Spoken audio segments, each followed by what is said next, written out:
Hey folks, and welcome back to Shaggy's Car Shop. On tonight's episode, we're going to be talking about something a little bit different. It's involved with the engine, but it's involved with the Firebird that it's going to be going into as well. So stay tuned, I'll be right back with you.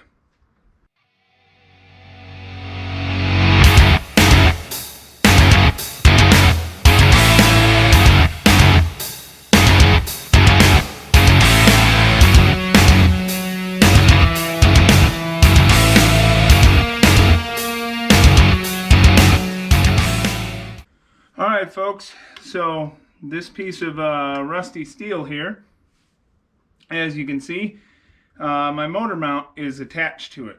So figuring out how to swap one of these big block caddy motors into an F-body has been quite a bit of a challenge. Is what I ended up doing. Well, let me digress. I've looked online for a lot of different motor mount options for these, anyone doing swaps in them.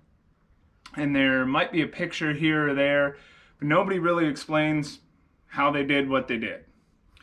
So I'm going to attempt to, because I built these long ago before I started my YouTube channel. So I'll try and explain to the best of my ability of what I did on these. So this is the driver's side here.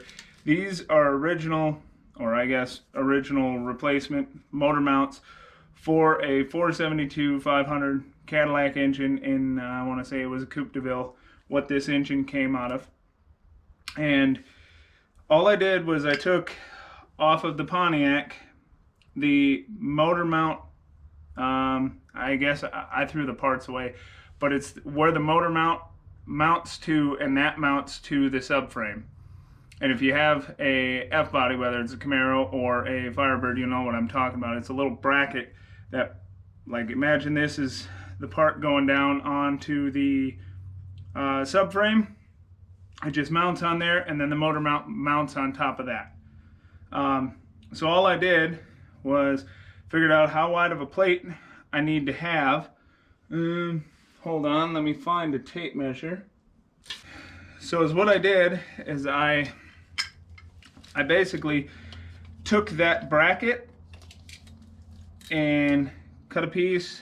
This is a 16th of an inch over 7 inches. So it's pretty much 7 inches. And I marked my holes for that bracket. Now initially, this was way longer because I had bigger plans of mounting it on the bracket itself. There's another piece that mounts to the lower part. But since I did a rack and pinion steering conversion on this car, I really couldn't use that, plus it was getting in the way of the rack and pinion system. So let me grab the passenger side quick so you can see the size comparison. So here's how long they were initially, and these, let me set that down. These holes were to use that little L bracket off the back and mount to the subframe back in here in this general area. But in working on this swap, that's way too long. So on this one, I haven't done it yet. I was thinking about other items I could cover while I'm waiting on parts to mount this to the transmission. But going through my pile of parts, and I noticed my rusty engine mount or motor mount plates, and I'm like, well, I need to go over those and clean them up anyway. So I have to hack this off, my nice straight line there, and then clean all of these up. But once I cut my mounting holes in here, I just mirrored it up with the other one, clamped them together, and then drilled them through. And let's see, when I had it in the car, I'll show you a couple of pictures. One right here.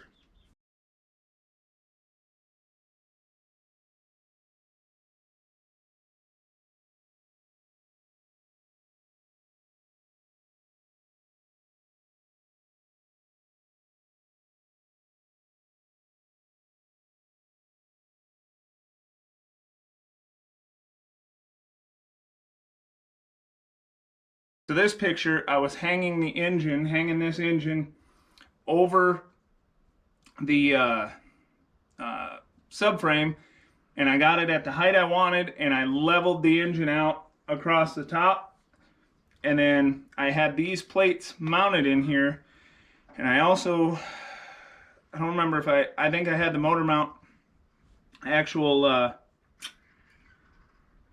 motor mount on the engine, and then I measured the space between here and here, so I knew how high or how big to cut this C channel. So that's kind of how I figured this out. I just put the motor or put the engine in, gave it the clearance I wanted between this big oil pan and the, I guess, the valley of the subframe. And then once I had that clearance, again, I just leveled the engine out, and then I did some measuring, and then I got this, I think it's 1/4 inch C channel, and welded that on good. This plating here is more of the same plating. Let's see, forget the thickness on it. I should remember since I just did a bunch of videos on this, but it is 1, 2, 3/8 thick piece of steel. And then voila, cut a hole in the bottom of it. Ordered these, or got these brand new replacement motor mounts, and it just bolts right on. Now when I put the engine in the car, and I'll show you this once the Firebird someday, some year, comes back from body, because one of my first things I want to do is mount this engine in there so I can keep going after that. Wow, I forgot where I was going on this train of thought. Oh, gonna mount this into the car. These are some 3/8 grade 8 bolts. I'm gonna use some washers, lock washers, and nylocks on the back and this side so they can't pull out. But mount this in there. I don't know if I'm gonna, yeah, I'll have to mount this in there because the way these are, I can't get around the backside to tighten these nuts up on this design. So basically you just cradle or drop the engine down in on the engine mounts and then run your bolts through and you're good to go. Yeah, that's about it on these. Again, I just wanted to show you what I come up with for some motor mounts.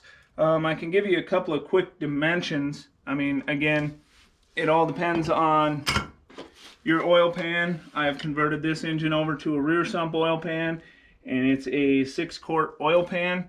I'll bring you around for some side shots, but it is a pretty deep oil pan up in the front here. If you have one of the old, I think they came out of 70 Eldorados, I'm just guessing here. They had rear sump oil pans, and they, I think, were a little thinner, so you might have a lot more space where you could drop this down. Actually, let me grab the driver's side one here. All right, so just to give you guys a general idea of the height of the C channel here, it is 13/16 high off of this plate, and then the rest is made up by this motor mount that I got. So 13/16 high, and then I just welded it in, and then again I got to take and clean up all the edges, pull these off, clean it all up, paint it, make sure there's no sharp edges so I can cut myself in the future when I'm working on this car. Yeah, get it all cleaned up and painted, and then I guess you guys will see these bad boys in the future when it comes the day and time when I get the car back and can mount it in. Alright folks, let me bring you around for a couple of side shots of this engine so you can know the depth of my oil pan and what I'm talking about. I'll kind of hold one of these engine mount plates up here and run it in on the bolts. Alright, so right here is the mounting plate, or the mounting lug off the block of the engine on these big block caddies. Now I know the Chevy and Pontiac ones are more in the middle. That's why I had to go ahead on it. All right. Well, I'm going to end up blocking my light. Well, I'm gonna end up blocking my light, but hopefully y'all can see. So that goes in there. And that goes in there. So something like that. And then this just mounts, the subframe would actually be right here. Wow, my light just died. Wonderful. But the subframe would be right here, about that wide, give or take. So again, I got to clean all this up, but this allots me room for hopefully when my headers come down mid-length, gives me room, and then gives me room back over in here for my power steering system. All right, let me get this out of the way and I'll kind of show you guys the best I can the depth of this oil pan. All right, moving on to this oil pan. It's an aluminum oil pan, 6-quart rear sump. I think I got it from CAD 500 parts quite a long time ago. The depth on this thing from the bottom of the block, let's see here, to the bottom of these fins, it's just a shade over 5 inches. Now I don't have a thin steel one off an old Eldorado to measure the difference, but I know this is, you probably gain an inch or two off of one of these, or off of one of those junkyard ones that you can find, maybe not 2 inches, but an inch. So if you need to drop your engine down on a swap, it's just something to think about. All right, I'll be right back with you.